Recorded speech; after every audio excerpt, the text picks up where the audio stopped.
हो गई, नहीं तो अंतर ही नहीं समझ में आता कि श्री कृष्ण कौन है और महारानी राधा कौन है। समझे भैया?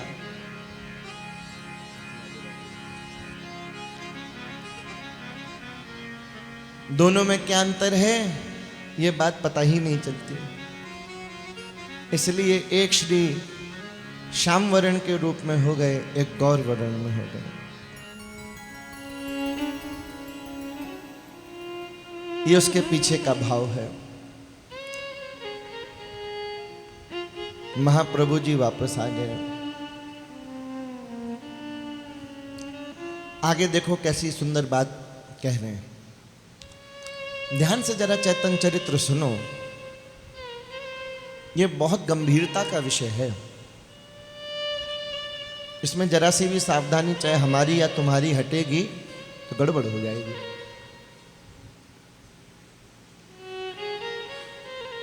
हरि चिंतन सुमिरन करत और जे रहा अति बौराय, उन अनुरागी जनन की गति रहा रसन बहाय। कबहू हसत और रोवत कबहू और नृत्य करत सरसाए, ऐसे हरि उन्मत्त जन और दर्शन को पाए। उन संगति जे पाए रहा ते कृत कृत्य दिखाए, दिव्य धाम वे जाए अरु जन्म मरण बिनसाए। आहा, कैसा सुंदर वर्णन बताया। आज का व्यक्ति जो है ना, हर मामले में शॉर्टकट चाहता है। उसे लंबी चौड़ी साधना का क्रम तुम बता दो महाराज, वो दंडवत करके भाग जाएगा। कहेगा है गई महाराज साधना और है गो कल्याण, या तो सुन के ही है गो कल्याण, करबे की तो बात ही दूर है। कहावत है गई भैया संसार में कि भूखे भजन ना होए गोपाला, और ले लो अपनी कंठी माला। और लंबी चौड़ी साधना बता दो तो फिर भगवान जाने कौन सी युक्ति निकाल दे। नहीं तो ठाकुर जी को भी विचार करना पड़ा भैया, आजकल के लोगन के लिए कछु दूसरों प्रकार को उपाय करना पड़ेगा, नहीं तो इनको तो कल्याण ना है पाएगा। तो कह रहे हैं हरि चिंतन सुमिरन करत। कहने में साधारण बात है, इसको सुन के अपने को लगता है इसमें बड़ी बात क्या है, लेकिन ध्यान ये देना, सीधा होना ही कठिन होता है, टेढ़ा होना तो सरल है। कागज पे टेढ़ी लाइन खींचनी हो तो कोई भी खींच देगा, सीधी लाइन खींचने के लिए सहारे की आवश्यकता पड़ती है, सीधी नहीं खींचती। सीधा होना ही बहुत मुश्किल है, सीधा होना ही टेढ़ा है, टेढ़ा होना तो बहुत सरल है। सीधा होने के लिए सहारे की आवश्यकता है। इसलिए सीधी सी बात है लेकिन बड़ी गहरी है। कह रहे हैं जो हरि चिंतन में लीन रहे, हरि चिंतन में लीन, जिसका चिंतन मन विचार संकल्प विकल्प जो भी हैं वो हरि के प्रकार से ही हो, हरि के चिंतन में ही हो, हरि की लीलाओं के ही हो, हरि के गुणों के ही हो, ठाकुर के हो, प्रभु के हो। भक्त जो है उससे अगर कोई भी बात करोगे तो उस बात को किसी भी प्रकार से घुमा फिरा के जोड़ ठाकुर में देगा। जैसे संसारी आदमी, व्यापारी आदमी जो है, उसको कोई भी बात सुनाओ वो घुमा फिरा के बिजनेस से जोड़ देगा। ये उसकी विशेषता है। वो हर जगह से अपना कैसे काम निकालना है ठीक हो जाए। एक जगह महाराज बड़ी जोर से भागवत जी चल रही थी, बड़ी भयंकर भीड़ है रखी थी, हजारों लाखों लोग बैठे बैठे, बड़ो पंडाल, कथा है रही। कथा के मध्य में भैया एक आदमी आयो, महाराज जी से बोलो कि महाराज जी काऊ को छोरा खो गयो है, बड़ी देर से रो रहे है, तो बाको ने एक अनाउंसमेंट कर दो। बोले कौन को छोरा है? बोले रमेश लाल घी वालों को छोरा है।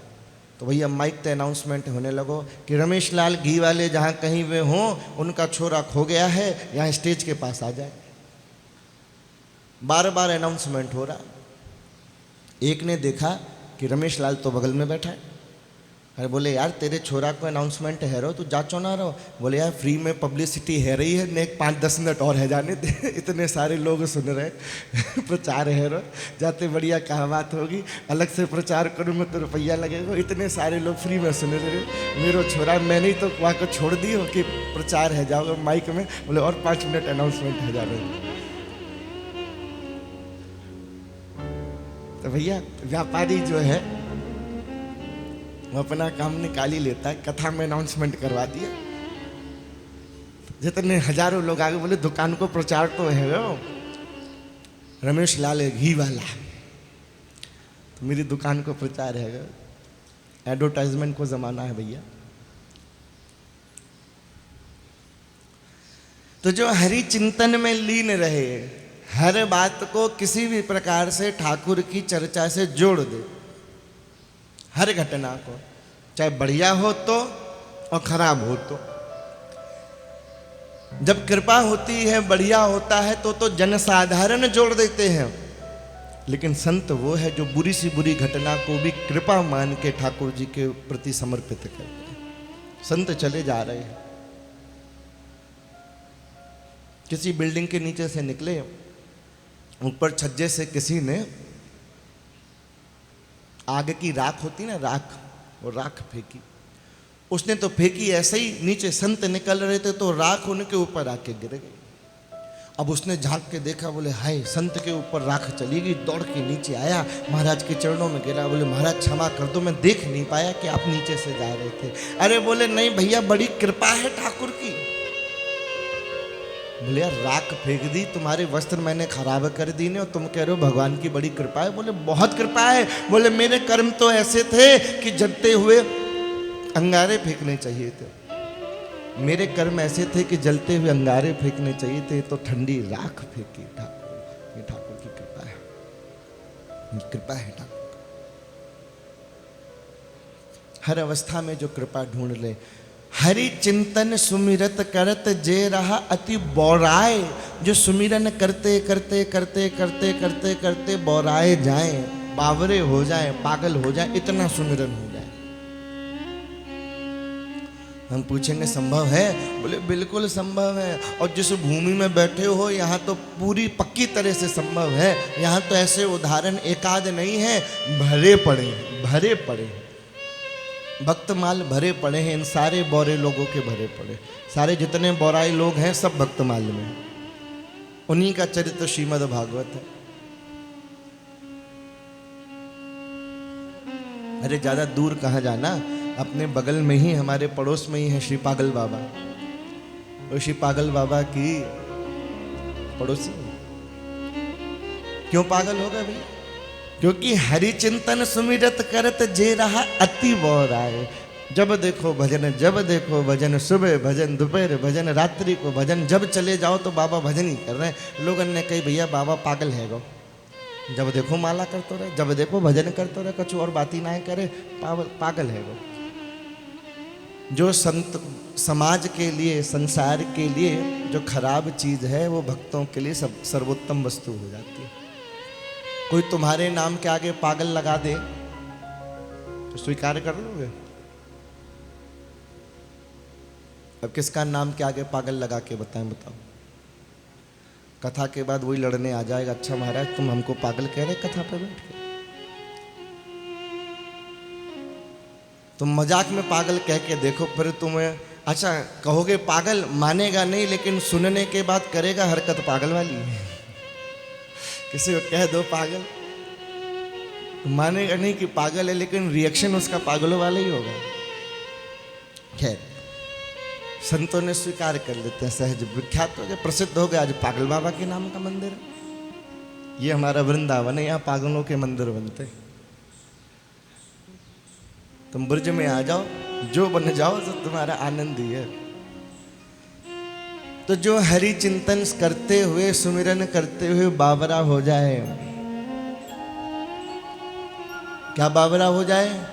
कभी याद करके हंसने लग जाए, गदगद हो जाए, आहा क्या बात है, ऐसी लीला करी, ऐसी कृपा महारानी जी की, ये बात प्यारे ठाकुर की, ये झांकी, आहा गदगद हो जाए, निहाल हो जाए, मुस्कुराए, हंसे, बड़ी जोर से हंसे। दिखावे में नहीं।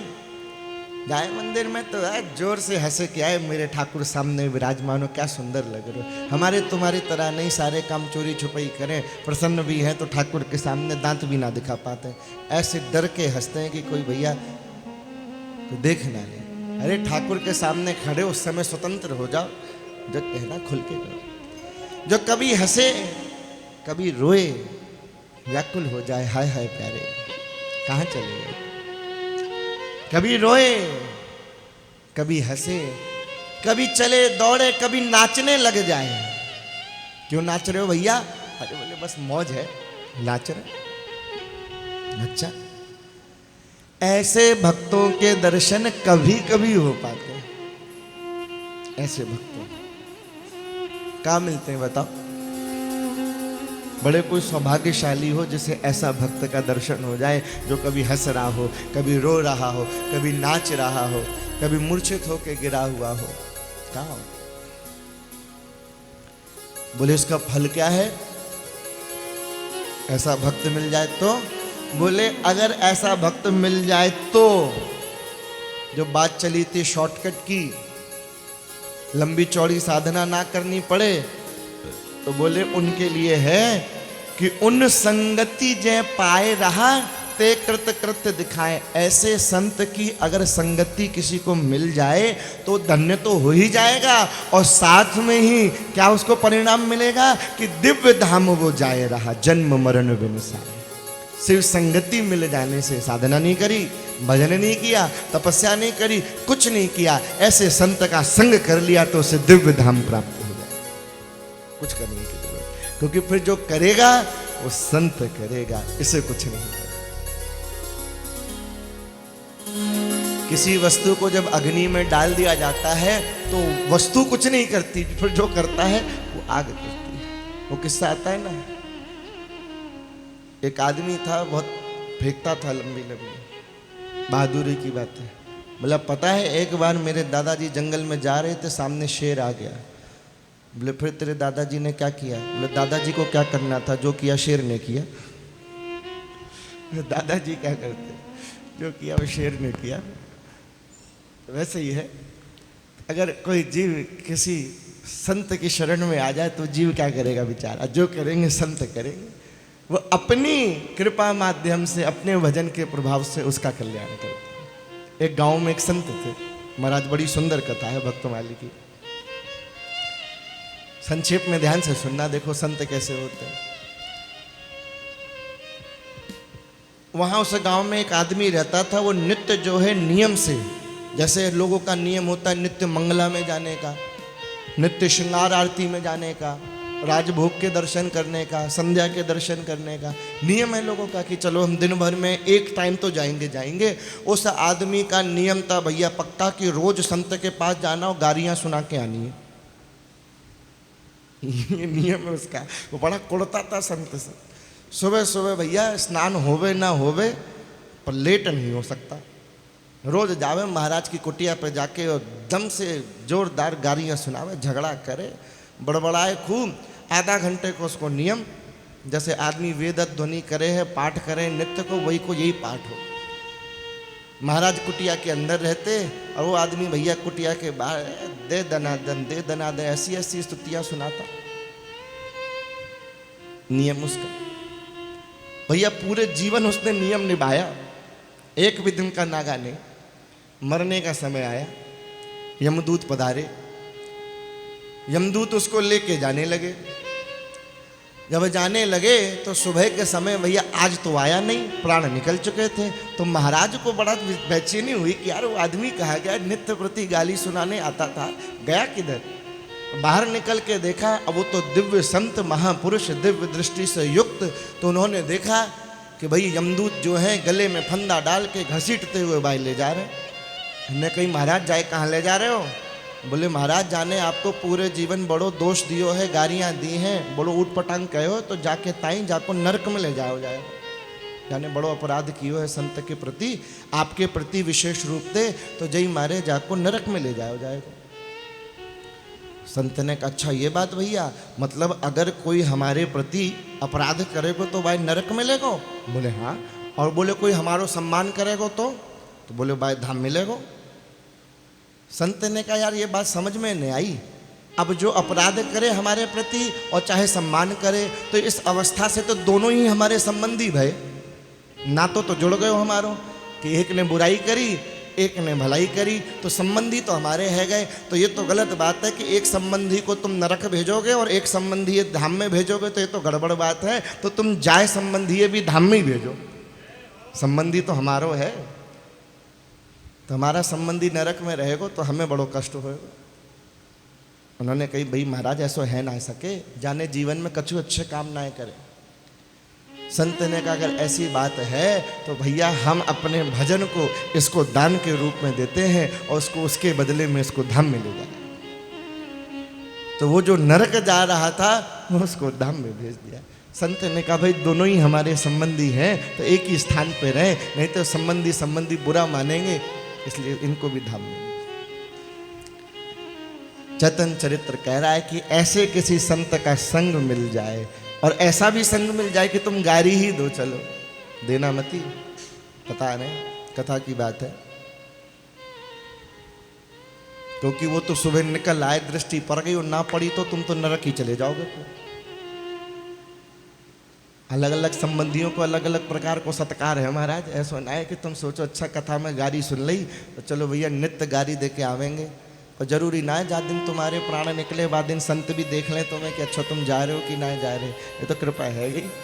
तो खैर कहने को तात्पर्य ये है कि अगर संत की संगति में रहोगे, जो ऐसा संत है जिसका सुमिरन सदैव बना रहता है, जो सत्संगी है, बोराया हुआ है, हंसता है, रोता है, गदगद होता है, नाचता है, ऐसे संत की संगति अगर मिल जाएगी तो भक्त जो है संगत करने वाला जो है वो दिव्य धाम को जाएगा, उसके जन्म मरण के सारे बंधन छूट जाएंगे। बोलो राधे राधे।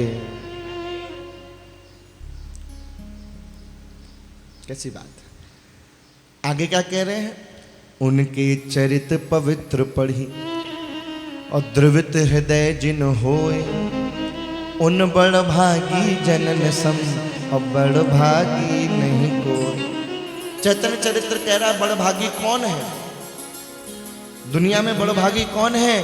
तो चैतन्य चरित्र कहता है बड़ भागी वो है जो ऐसे भक्तों के चरित्रों को सुन के पढ़ के जो द्रवित हो जाए, जिनका हृदय गदगद हो जाए, महाराज वो बड़ भागी है, उसके बड़े भाग्य हैं। बात तो यही सही है। जो कथा सुन के गदगद ही ना होए, पुलकित ही ना होए, द्रवित ही ना होए, वो कैसा साधक, कैसा श्रोता द्रवित हो जाए, आनंद आ जाए, वो बड़ भागी है। उनके जैसा बड़ भागी कोई दूसरा है ही नहीं, चैतन्य चरित्र प्रमाणित करता है। ऐसे बड़ भागी बनो कि इन कथाओं को सुन के द्रवित हो जाओ, गदगद हो जाओ। रस मधु अमीय निलय सदय, पाद पद्म अनुराग, जो करी रह सौभाग्य तिन और बड़ भागी न गयो जा। मंत्र दीक्षा दे कहा ईश्वरपुरी सिधाए, या को पतो न कछु मिल्यो और को ना सक्यो बताए। भैया मंत्र दीक्षा देने के पश्चात ईश्वरपुरी जी तो चले गए। क्यों चले गए? क्योंकि ईश्वरपुरी जी ने मन में विचार किया कि जो जगत के पूज्य अवतार हैं, जो पूरे संसार के लिए पूजनीय हैं, जो श्री राधा भाव युक्त होकर कृष्ण चैतन्य बन के आए हैं, जो स्वयं पूर्ण परात्पर ईश्वर हैं, परमात्मा हैं, भगवान हैं, वो मेरे शिष्य रूप में मैंने उनको वर्ण किया है, तो नित्य मुझे प्रणाम करेंगे। जो स्वयं प्रणाम करने योग्य हैं वो मुझे प्रणाम करेंगे, तो ये मेरे लिए सहन नहीं हो पाएगा। इसलिए भैया अब चलो यहाँ से। कोई संसारी दूसरा जीव हो तो सोचे भैया ये तो बहुत अच्छी बात हो गई, भगवान को हमने अपना चेला बना लिया, अब तो बड़ी ख्याति है जाएगी, इससे बड़ी बात क्या, भगवान को चेला बना लिया। लेकिन नहीं, दीनता ये देखो कि भगवान की महानता है कि उसने हमको गुरु पद प्रदान किया, लेकिन ये अब हमारा दीनता है कि हमारा होना चाहिए स्वभाव कि हम दूर चले जाएं, बार बार वो हमें प्रणाम करेंगे, ये हमसे सहन नहीं होगा, वो चले गए। असहनीय मेरे लिए कहूँ छिपी करूँ निवास, यहाँ मैं कल्याण मम, यह मुँह मन विश्वास। इसी में मेरा कल्याण है, कहीं छुप के निवास करके मैं अपना भजन करूं। चले गए ईश्वरपुरी जी तो चले गए, पर इधर चैतन्य महाप्रभु जी को अब चैन नहीं है। देखो ये स्थिति में आना ही पड़ेगा। नाम तो ले लिया, कथा में तो आ गए, लेकिन आनंद नहीं, बेचैनी नहीं है। सुन भी रहे हैं, अभी दोबारा सुन लिया, 3 दिन से भी यही बात सुन रहे हैं, लेकिन कितनी बेचैनी आ गई। बेचैनी तो आए, कब आएगी, कैसे आएगी? बोले तब आएगी जब इस बात का, इस भाव का चिंतन किया जाएगा, इस विषय पे विचार किया जाएगा कि भैया जीवन बीतता चला जा रहा है, उम्र बड़ी तेजी से निकल रही है, मृत्यु देवी का कोई भरोसा नहीं, कब द्वार पे आके खड़ी है जाए। तो इसलिए भैया कुछ ऐसी व्यवस्था कर ली जाए जिससे ठाकुर जी का धाम मिल जाए, ठाकुर के दर्शन प्राप्त हो जाए। इतनी माई को चैन कहाँ, अब बिनु पिय प्राणाधार, छटपटात हा कृष्ण कही, इत उत रहत निहार। बेचैन छटपटा रहा, अब बिना प्राणाधार के महाप्रभु जी को चैन नहीं है।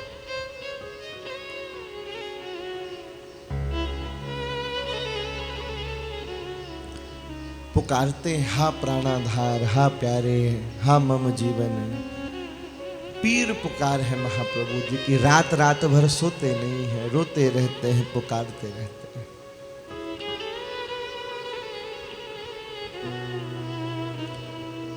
सच में वो शिष्यगण धन्य होंगे जो उस समय महाप्रभु जी के सानिध्य में होंगे और इस अवस्था का अनुभव किया होगा। ये चैतन्य चरितामृत में पढ़ के, सुन के जब कल्पना करते हैं तो हृदय पसीज जाता है कि कैसा वो दृश्य होगा, कैसी व्याकुलता होगी महाप्रभु जी के हृदय में कि रात रात भर सो नहीं पाते। क्या इतना भी किसी को प्रेम हो सकता है? क्या इतना भी किसी के हृदय में भाव या बेचैनी हो सकती है कि नींद ना आए? क्या ऐसी भी व्याकुलता भगवान के लिए हो सकती है कि दिन भर पुकारता ही रहे, लोग समाज की, लोगों की बातों की परवाह ना हो?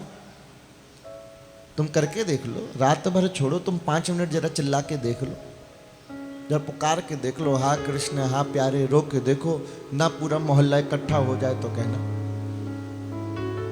और तुम्हें परवाह ना हो। परवाह तो तब हो ना जब तुम्हारा मन बाहर हो, और जब तुम किसी की बेचैनी में पड़े हुए हो तो किसे होश रहता है कि कौन देख रहा है कौन नहीं देख रहा। जब प्यास लगती है, आदमी तड़प रहा होता है, तो वो ये नहीं कहता कि मुझे मिनरल वाटर चाहिए, कि मुझे ठंडा पानी चाहिए या फलाना पानी चाहिए। उस समय तो प्यास लगी, भैया तू जैसा है वैसा पानी दे दे, प्यास बुझानी है। उस समय दिखता थोड़ी ना पात्र क्या है, कुपात्र क्या है, जल की स्थिति क्या है। और जब उधर भरा हुआ है, तुम शांत चित्त हो, कुछ नहीं है, तो तुम्हारी रिक्वायरमेंट बढ़ती, भैया इस जल में तो थोड़ा कचरा पड़ा हुआ है, या बर्तन थोड़ा गंदा है, पानी थोड़ा गर्म है, ये फलाना है, ये ढमका है, दूसरा लाओ। मैं ऐसा पानी नहीं पीता। अच्छा, तू ऐसा पानी नहीं पीता और प्यास से मर रहा हो, उससे कहो महाराज रुको जाओ, अभी जरा फिल्टर आया नहीं है, अभी तो कचड़े वाला। वो कहेगा नहीं महाराज जैसा है वैसा दे दो, प्राण निकल रहे हैं पानी से। बेचैनी हो जाए। महाप्रभु जी इतने रोते हैं, इससे कल्पना लगा लो, बाकी आपका विषय आप जाने। इतना रोते हैं कि चैतन्य चरित्र में वर्णन आता है, असुवन सौ उन बदन के भीगे बसन निहाय। उनके वस्त्र जो हैं वो 24 घंटे गीले बने रहते हैं, इतना रोते हैं महाप्रभु, इतना रोते हैं। जिसके हृदय में इतना विरह होगा उसी के आंसू निकलेंगे। इतने आंसू, वस्त्र गीले हो जाए, अपन से तो एक रुमाल गीला ना होवे।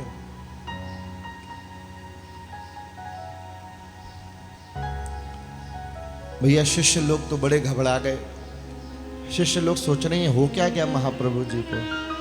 क्योंकि आने से पूर्व बिल्कुल विलोम गति थी, एकदम उल्टी गति थी। जब तक गया में नहीं आए थे तो अत्यंत चंचल स्वभाव था महाप्रभु जी का। बताया ना कल, छात्रों के साथ मेढक बन के उछल रहे। गुरु जी हैं, पढ़ाते हैं। सोचो कहीं तुमने गुरु शिष्य ऐसा देखा जहां गुरु भी मेढक बना हो, चेला भी मेढक बना हो, दोनों उछल रहे। कैसा रहे? आज तुम आरती के बाद उछल उछल के परिक्रमा करो, कैसा सुंदर दृश्य हो। अब पहले के लोग उछल सकते थे, अपन बैठ जाएंगे, उछल तो पाएंगे नहीं।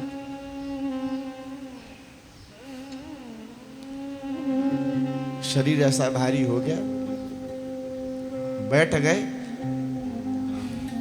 बस, फिर बैठ ही गए। आधे लोग तो कथा में ज्यादा देर इसीलिए बैठ जाते हैं, उठना तो बहुत पहले होता है। आधा घंटा पहले प्रयास करते उठूंगा तो आधा घंटे बाद उठ पाते हैं। लगता है कथा सुन रहे, वो उठने का प्रयास कर रहे थे, बैठ तो गए यार, अब उठे कैसे? शरीर ऐसा हो गया। शिष्य घबरा गए कि यार ये तो आने से पहले नवद्वीप में इतने चंचल थे, इतने नटखट थे, इतनी उद्दंडता करते थे, इनको क्या हो गया? जिस व्यक्ति के चेहरे पे कभी गंभीरता ना देखी हो,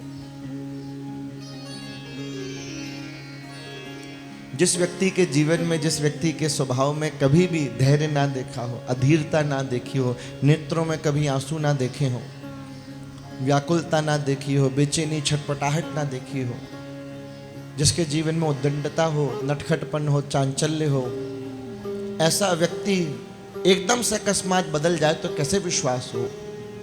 शिष्य घबरा गए कि क्या हो गया इन्हें, कोई रोग तो नहीं हो गया, कोई बीमारी तो नहीं है। शिष्यों ने भैया मौसा जी से कहा, चंद्रशेखर मौसा जी जिनके साथ आए थे गया धाम, बोले मौसा जी अब यहाँ पे कोई काम तो शेष रह नहीं गया, जो पितरों का श्राद्ध करना था वो आदि हो गया है, सारा दर्शन मेला भी हो गया। महाराज गुरु जी की तबीयत बिगड़ रही है, हमें बड़ी चिंता है रही है, तो अगर आपकी आज्ञा हो तो वापस नवद्वीप चले हम, ये स्थान थोड़ा जम नहीं रहा हमें। हमारे गुरु जी का तो स्वभाव ही बदल गया, प्रकृति ही परिवर्तित हो गई, तो जरा वापस घर चलो महाराज, नवद्वीप वापस चलो, यहां से शीघ्र चलो। चल दिए। आज चैतन्य की स्थिति कैसी है? बहुत ही सुंदर दोहा है ये। इस दोहे में चैतन्य महाप्रभु जी की चाल के बारे में लिखा है। क्या सुंदर विशेषण का उपयोग किया गया। क्या कह रहे हैं गुरुदेव भगवान? देखो वर्णन कर रहे हैं चैतन्य चरितामृत में, अचैतन्य से चली रहे, अचैतन्य से चली रहे श्री चैतन्य निमाई। जो स्वयं चैतन्य है, जिनका नाम है चैतन्य, आज वो अचैतन्य से चल रहे हैं। आज चैतन्यता नहीं है।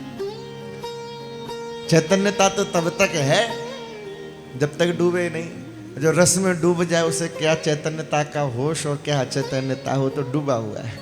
अचैतन्य से चली रहे श्री चैतन्य निमाई, और छात्र सहारा देत उन चले जात अकुलाई। छात्र सहारा दे रहे हैं। आज महाप्रभु जी स्वयं नहीं चल पा रहे। जो कभी उछला करते थे, दौड़ा करते थे, मचला करते थे, आज वो इतने रस से अधिक भर गए हैं कि छात्र सहारा दे के महाप्रभु जी चल रहे हैं, चल नहीं पा रहे, अचैतन्य हो गए हैं आज श्री चैतन्य।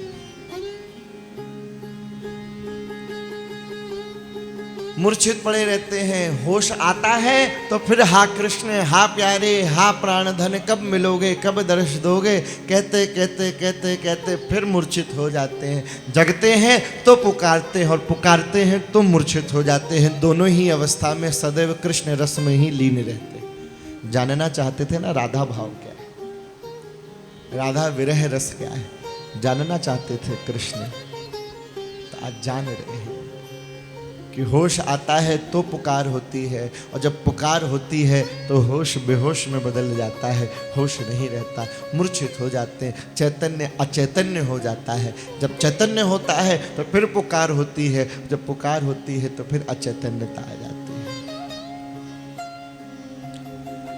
प्रेम में विभोर अति आए वे कुमार हट, ईश्वरपुरी को जन्म ग्राम अभिराम है। नगरी को प्रभु ने प्रणाम कियो लोट लोट, ग्राम धूलि गांठ बांध पायो विश्राम। आहा।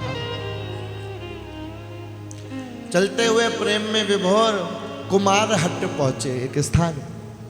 ये कुमार हट्ट जो है ईश्वरपुरी जी का जन्म स्थान है।